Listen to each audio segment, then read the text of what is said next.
জোরে বলুন আল্লাহু আকবার। আরো জোরে আওয়াজ দিয়ে বলুন আল্লাহু আকবার। আল্লাহ পাক রব্বুল আলামিন ঘোষণা দিলেন মুসলিমদের জাতির পিতা হযরত ইব্রাহিম।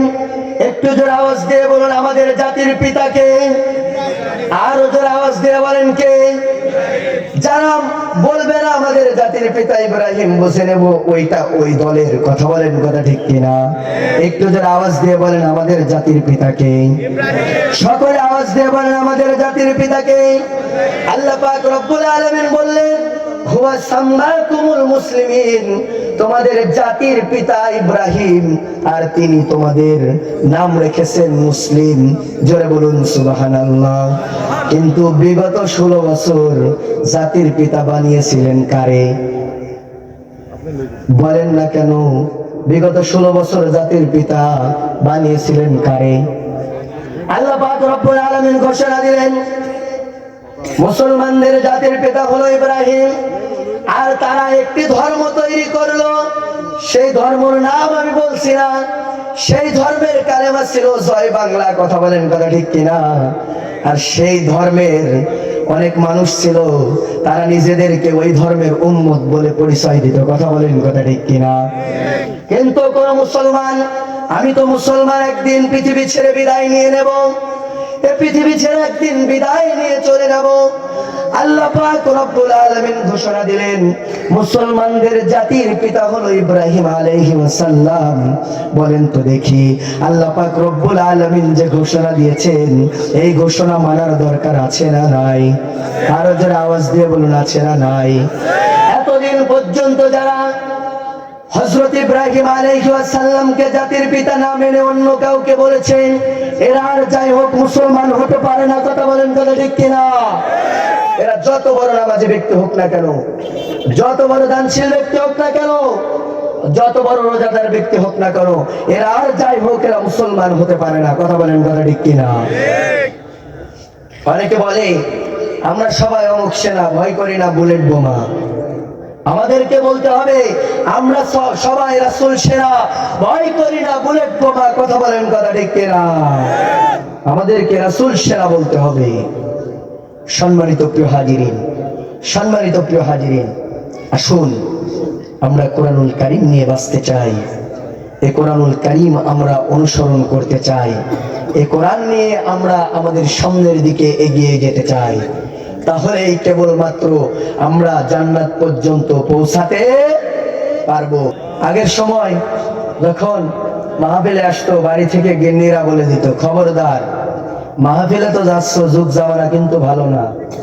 হুজুর যাই বলে হু ধরবা, জোরে আওয়াজ দিবা না, তুমি শুনবা তোমার কান শুনবে, পাশের মানুষ যেন না শুনে, তাহলে কিন্তু খবর আছে।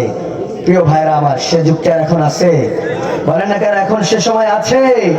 এখন আমাদেরকে পরিবেশ যারা তৈরি করে দিয়েছেন, যে মায়ের সন্তানেরা এই পরিবেশ তৈরি করে দিয়েছেন, শহীদ আবু সাঈদের রক্ত এ জমিনে ঝরেছে, শহীদ মুগ্ধর রক্ত এ জমিনে ঝরেছে, অসংখ্য মানুষের রক্ত এ জমিনে ঝরেছে। আগামীর বাংলাদেশ হবে তাদের রক্তের বিনিময়ে আল কোরআনের বাংলাদেশ। কথা বলেন কথা ঠিক কিনা? এখন আর কোনো ভয় নাই, তারা এখন গর্তে লুকিয়ে আছে। কথা বলেন কথা ঠিক কিনা? গর্ত থেকে মাঝে মাঝে মাথা বের করে পড়ে, চট করে আমরা ঢুকে পড়তে পারি। কথা বলেন কথা ঠিক কিনা? আমরাও বলি তুমি চট করে বাংলাদেশে ঢোকো। যে সমস্ত ছাত্রদেরকে হত্যা করেছো, বিগত দিন ইসলামী আন্দোলনের নেতাদেরকে হত্যা করেছো, অসংখ্য মা বোনদেরকে নাটক সাজিয়ে, জঙ্গি নাটক সাজিয়ে তাদেরকে কারাগারে রেখেছো, আমরা বলি তোমরা এদেশে প্রবেশ করো, তোমাদের বিচার করে এ বাংলার জনগণ ছাড়বেই। কথা বলেন কথা ঠিক কিনা? আমরাও চাই তুমি চট করে ঢোকো। সম্মানিত প্রিয় হাজিরিন, সম্মানিত প্রিয় হাজিরিন, আল্লাহর কোরআনের সঙ্গে কি বেয়াদবি করা যাবে? আল্লাহর কোরআনের সঙ্গে বেয়াদবি করা যাবে? আলেমদের সঙ্গে বেয়াদবি করা যাবে? আলেমদের সঙ্গে বেয়াদবি করা যাবে না। সম্মানিত প্রিয় হাজিরিন, আল্লাহ পাক রব্বুল আলামিন কোরআনুল কারীম দিলেন হুদাল লিন্নাস ওয়া বাইয়িনাতিন মিনাল হুদা ওয়াল ফুরকান। বান্দা বান্দির হেদায়েতের জন্য কোরআনুল কারীম দিলেন। এখন আমরা যদি কোরআনুল কারীমকে প্রশ্ন করি, ও কোরআনুল কারীম, আল্লাহ পাক রব্বুল আলামিন তোমাকে লাউহে মাহফুজ থেকে দুনিয়ার জমিনে পাঠিয়েছেন, তোমার ভেতরে সমস্ত তথ্যগুলো রয়েছে।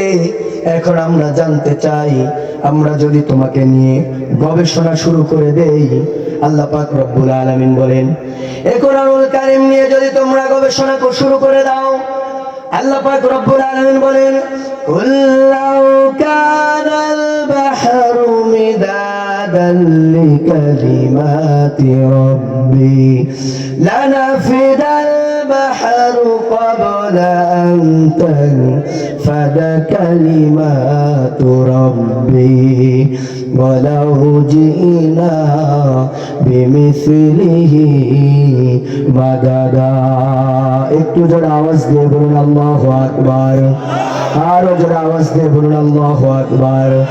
সূরাতুল কাহফ 16 নম্বর পারা 3 নম্বর পৃষ্ঠা 14 নম্বর লাইনের 109 নম্বর আয়াত। এটা আল্লাহ পাক রব্বুল আলামিন বলেন, হে নবী, আপনি পৃথিবীর মানুষদেরকে জানিয়ে দেন, পৃথিবীতে যত আমার বৃক্ষরূপী গাছ রয়েছে, এই গাছগুলোকে যদি কলম বানিয়ে ফেলা হয়, আর যত সমুদ্র আছে, এই সমুদ্রের পানিগুলো দিয়ে যদি কালি বানিয়ে ফেলা হয়, আর মানুষ আর জিন মিলে যদি আবার কোরআনুল কারীমের ব্যাখ্যা বিশ্লেষণ লেখা শুরু করে দেয়, আল্লাহ পাক রব্বুল আলামিন বলেন, কলমের কালিগুলো ফুরে যাবে, তবু আমি যে কালাম নাজিল করেছি, এই কোরআনের ব্যাখ্যা বিশ্লেষণ করে শেষ করা যাবে না। জোরে বলুন সুবহানাল্লাহ।